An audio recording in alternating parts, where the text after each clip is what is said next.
Today's episode is brought to you by Bush's Fresh Food Market. Calling all foodies, Bush's is hiring. Are you passionate about food, looking for growth, development, and excellent wages? Come grow with Bush's and apply online at bushes.com/join our team.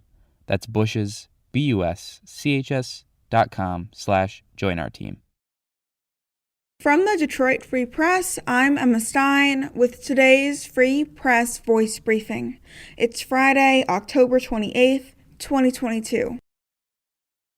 I'm Frank Witzel with the Detroit Free Press. The three defendants accused of helping to plot to kidnap Governor Gretchen Whitmer in Jackson County were convicted of all charges Wednesday morning. They were taken into custody. The verdict ended a long, high-profile state terrorism trial that was part of a broader case which had mixed results in federal court. All three defendants, Joe Morrison, his father-in-law Pete Musico, and Paul Ballar, seemed stunned. Morrison and Musico were not present in the courtroom, but attended by video conferencing. It took the jury less than a day to find the trio guilty of providing support for a terrorist act, a 20-year felony, as members of the Wolverine Watchmen, which the jury also concluded was an illegal gang. Defendants also were convicted of using weapons during these crimes, which also is a felony. Former Michigan-based federal prosecutor Mark Chutkow said it's a very big day for the Attorney General and called the case an important one for going after political extremists who might express their grievances with bullets rather than ballots. Whitmer, the target of the plot and who was running for re-election, quickly issued a statement noting that the guilty verdicts are further proof that violence and threats have no place in our politics. But she also thanked the Attorney General, the prosecutors, law enforcement, and her family, friends, and staff for their support. I love Michigan. I always will, she said, adding that no threat, no plot, no rhetoric will break my belief in the goodness and decency of our people. I'm Sue Solaski, Detroit Free Press food writer. Chili Mustard Onions, Detroit's only vegan coney spot, is closing. Owner Pete Lacombe says the business is up for sale and the closing has, quote, nothing to do with us being slow. We are out of money and didn't get any help. The restaurant expects to close in December. Chili Mustard Onions, or CMO, opened its doors in 2018 on Brush Street in Detroit's Brush Park neighborhood.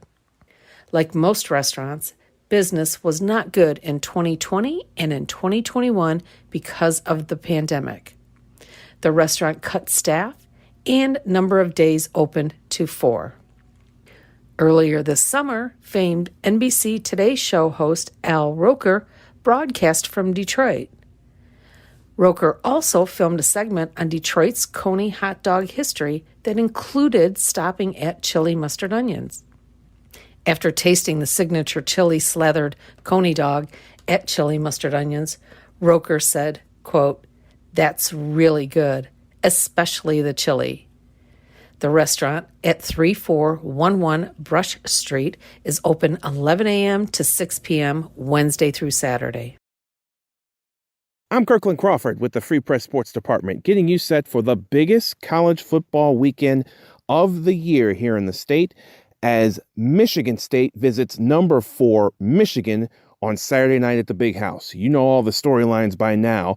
Mel Tucker is looking to become the first MSU coach ever to start his career 3-0 against the Maize and Blue. Meanwhile, for Michigan, they seem to be on a collision course with undefeated Ohio State at the end of the year. However, that was the same thing last year when Michigan State pulled off the 37-33 victory in East Lansing.